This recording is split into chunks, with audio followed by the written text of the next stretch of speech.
a realizar una reflexión acerca de la construcción de los lineamientos de las políticas públicas en educación rural, realizada por el doctor Fernando Forero.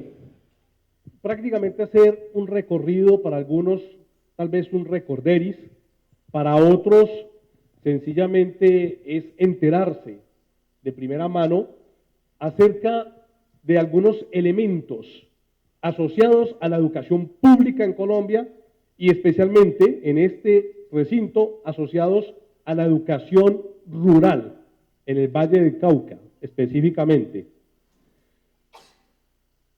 Cuando uno habla de política pública en materia educativa, pues necesariamente hay que pensar en este marco normativo. Y me parece y me complace sobremanera que estén ustedes. ¿De qué grado son? De décimo, ¿y tú? De noveno. Me parece especialísimo que una joven de grado décimo y un joven de grado noveno estén presentes, porque, en mi opinión, quienes mejor deben tener esta información son los estudiantes, sin importar el grado en el que se encuentren, pero sí muy importante los muchachos que están de salida, 9, 10 y 11, deben tener esta información. Hoy la educación rural en Colombia tiene un marco normativo y parte desde la misma constitución política. Si ustedes revisan la constitución política, artículos 64 y 65, se van a dar cuenta que este artículo hace alusión a la obligación del Estado, ¿sí?, para promover el acceso a la propiedad de la tierra por parte de los trabajadores agrarios. Estamos hablando por parte de los campesinos. Es la obligación que tiene el Estado y es lo que plantea este artículo 64. Promover el acceso a la propiedad de la tierra. Pero ustedes que están en el campo vallecaucano son testigos que es todo lo contrario lo que ha pasado. Que aquí de ninguna manera se ha promovido el acceso a la propiedad de la tierra, sino que lo que se ha promovido es el despojo de la tierra. Que aquí hay una cantidad de campesinos en toda Colombia, pero también en el Valle del Cauca, a lo largo de ese cañón de Garrapatas, ¿sí?, a lo largo de las montañas de Sevilla, Bugalagrande, a lo largo de las montañas de Dagua, en la zona selvática de Buenaventura y en todo este territorio, acá por el Cairo, ¿sí?, que lo que ha habido es un ejercicio de desplazamiento forzoso, desplazamiento forzado a nuestros campesinos. Por lo tanto, la dialéctica que supone el artículo 64 en la práctica no ha sido realidad. El artículo 65 plantea que la producción de los alimentos, ¿sí?, que la producción de los alimentos obedece o debe contar con una especial protección por parte del Estado. Eso es lo que dice el 65. La producción de alimentos debe gozar de una especial protección por parte del Estado.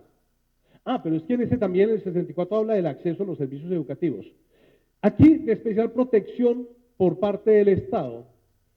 Igualmente, cuando ustedes revisan el sinnúmero de tratados de libre comercio suscritos entre Colombia y aproximadamente 17, 18 naciones, se van a dar cuenta que este artículo 65 también ha sido en su dialéctica desmantelado, porque de ninguna manera el Estado ha ejercido esa obligación, ¿sí?, de proteger la producción de alimentos en este país.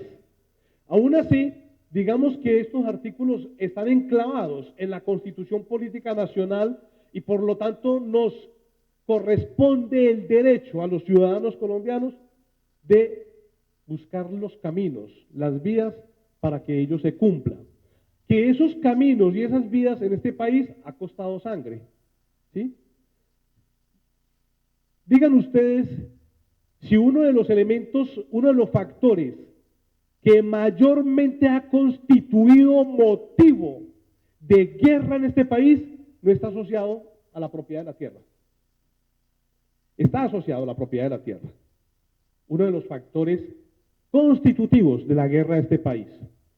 También la educación rural está contemplada en la Ley 115 de 1994, ya creo que el licenciado Antonio lo había mencionado. Todo el capítulo cuarto de la Ley 115, artículos 64, 65, 66 y 67. Artículo 64, fomento a la educación campesina. Artículo 65, promoción de los proyectos educativos institucionales en la educación campesina. Artículo 66, servicio social para la población campesina. Artículo 67, la promoción de granjas integrales en los territorios rurales, en los territorios campesinos. Cada uno de esos artículos tiene un desarrollo que cualquiera de ustedes que lo lea dirá, bueno, aquí tenemos la literatura desde el punto de vista normativo, la literatura desde el punto de vista normativo que nos permite a los colombianos contar con las garantías en términos del fortalecimiento de la educación rural. Pero ustedes, que han sido los directamente tocados por la Ley 115, se dan cuenta que gran parte de esa literatura igualmente es en vano. El decreto 1860, artículo 36, proyectos pedagógicos, y abre la posibilidad a ese artículo de construir proyectos productivos pedagógicos en las instituciones educativas. Finalmente está el Plan Nacional Decenal de Educación 2016-2026. Cuando ustedes toman el Plan Nacional Decenal de Educación, vayan expresamente al desafío octavo. Y el desafío octavo del Plan Nacional Decenal de Educación hace referencia única y exclusivamente a educación rural. Y tiene 13 criterios. Son 13 los criterios que plantea ese Plan Nacional Decenal de Educación para fortalecer la educación rural en este país. Alguno de ustedes podría plantear, allí falta el Plan Nacional de Desarrollo, pero es que los invito a que le echen una chequeada, una ojeada al Plan Nacional de Desarrollo del actual gobierno, para que ustedes se den cuenta que en ese plan, a lo largo de ese Plan Nacional de Desarrollo, no hay una sola línea que tenga que ver estrictamente con la educación rural en Colombia. No quedó consignada una sola línea dirigida a fortalecer la educación rural en Colombia. Esto que estoy planteando, guardémoslo allí para sustentar las razones por las cuales hoy no está en vigencia el nuevo Plan Especial de Educación Rural. Porque hoy ya existe un plan, un nuevo plan, no programa, sino Plan Especial de Educación Rural. Pero está estrechamente vinculado, estrechamente relacionado con lo que acabo de decir, con el hecho de que en el Plan Nacional de Desarrollo no hay una sola línea que haga referencia al tema de la educación rural en este país. Con este marco normativo, uno podría decir que tiene suficientes elementos para pensar en una educación rural fuerte en este país.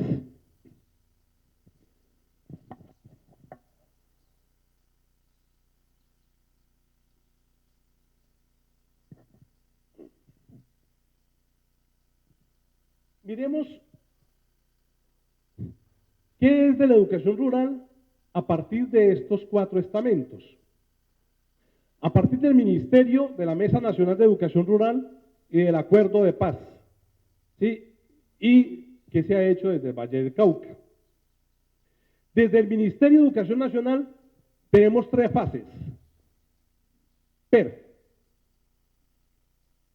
Programa de Educación Rural, 1999. Programa de Educación Rural, 1999. Y digamos que ese programa se planteó desde la perspectiva de una educación rural ajustada a los contextos socioculturales, económicos, ambientales y políticos de nuestros territorios. Es lo que se ha planteado. Pero no contó con el suficiente presupuesto para fortalecer esa educación rural en los términos que acabo de plantear. En el año 2015 ya nace el PER, Programa Especial de Educación Rural, y en el 2015 coincide justamente con el proceso, con el punto pico del acuerdo de paz entre el Estado colombiano y las FARC-EP. Es resultado de ese proceso que empieza a dársele un giro y ya deja de ser simplemente un programa de educación rural y se convierte en un programa especial de educación rural. Y en el marco del desarrollo de las políticas definidas en ese programa especial de educación rural, pues algunos territorios, no todos, algunos territorios pudieron desarrollar actividades importantes y valiosas para las instituciones educativas. Pero digo que solo algunos territorios porque también es cierto que como programa tampoco destinó el presupuesto necesario para fortalecer esas actividades. Y entonces quedó al garete y a la voluntad de los mandatarios de turno, si a través de programas o proyectos se fortalecía la educación rural. ¿Y por qué a través de programas y proyectos? Porque en Colombia no existe política pública de educación rural. Por supuesto, no existe política pública de educación rural en el Valle del Cauca. ¿De qué municipios son? De Obando. Cuando es electo un alcalde en Obando, ¿sí?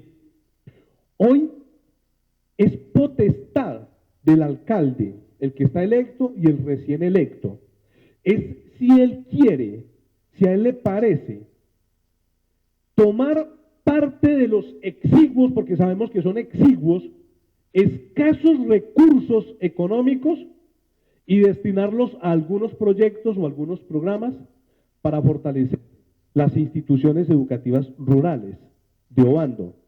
Es si a él le parece, pero no basta con que a él le parezca, también debe contar con el aval del Consejo Municipal, porque esos temas de alguna manera desde el punto de vista presupuestal deben estar de alguna manera atravesados en el Plan Municipal de Desarrollo. Pero fíjense, hasta aquí estamos planteando de si a él le parece, si tiene la voluntad política, ¿sí? Hasta ese momento no es política pública. Se llama proyecto o se llama programa, según la dimensión del mismo. Si es pequeño, si es muy grande, se llama programa si lo está planteando a lo largo de su periodo. Se llama proyecto cuando lo está planteando a lo largo del año fiscal, ¿sí? Que podría pasar al año siguiente. Pero una vez más, no es política pública en ese momento. Son proyectos o programas. ¿Qué se requiere?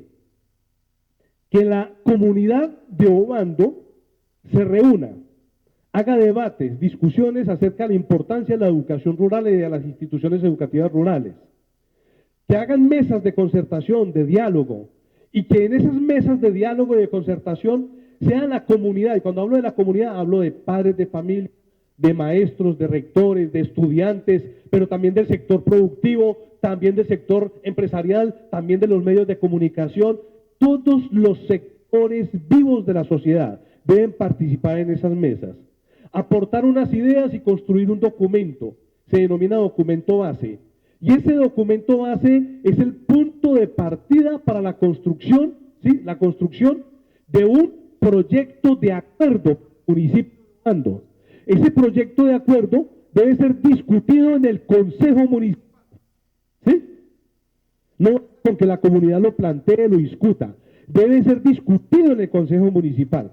Una vez el Consejo durante varios debates lo discuta, le hagan cambios, ajustes, modificaciones, pero lo más importante, una vez el Consejo Municipal determine de dónde va a salir la plata, porque si no hay plata, no hay política pública. Un requisito sine qua non para hablar de política pública es definir y determinar la fuente de financiación de esas actividades. Por esas razones que ustedes se dan cuenta que existen una cantidad de leyes, de ordenanzas y de acuerdos municipales que están ¿dónde? En los anaqueles, en los archivos, porque los crearon solamente con literatura, pero no, un amigo mío dice, no los dotaron de dientes. Es una metáfora. Cuando hablamos de que no los dotaron de dientes es que no le colocaron plata, no le colocaron presupuesto. Entonces, hay que decirle, hay que denominarlo como corresponde. Demagogia. Demagogia. ¿Sí? Por hacerlo, por hacer un poco de escándalo, de bulla en el marco de no sé qué proceso político, campaña o lo que sea, pero si no le colocaron plata fue eso, demagogia. Cuando le asignen presupuesto, lo discutan, le hagan ajustes, cambios y lo aprueben, se convierte en un acuerdo municipal. Ahí es política pública. ¿Por qué? Llegue el alcalde que llegue, gústele o no le guste la educación rural, está obligado, ¿sí?, a cumplir con las líneas planteadas en ese acuerdo municipal. He citado ese ejemplo a nivel local, pero ese ejemplo aplica a nivel departamental con la asamblea departamental. Debe hacer la misma tarea.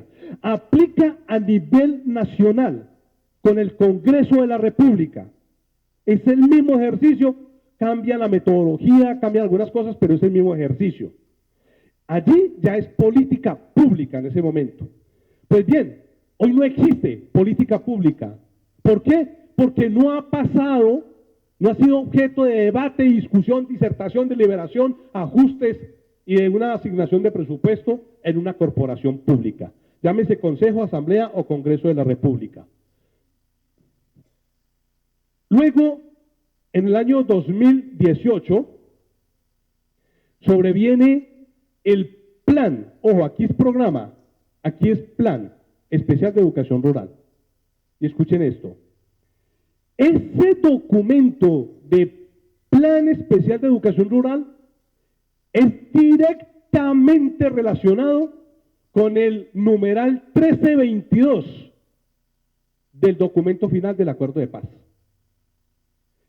El numeral 1322 del acuerdo final de paz dice así: educación rural. Y allí están consignados 13 criterios que quienes se dieron a la tarea de redactar, después de todo lo que ustedes saben que ocurrió en La Habana, de redactar el acuerdo final de paz, consideran son los criterios para definir, sobre todo para fortalecer la educación pública rural en este país. 13 criterios. Ahora vamos a ver unos 6 de esos 13 criterios, definidos en el Plan Especial de Educación Rural. Mesa Nacional de Educación Rural. La Mesa Nacional de Educación Rural es una mesa que nace justamente en la década de los 90.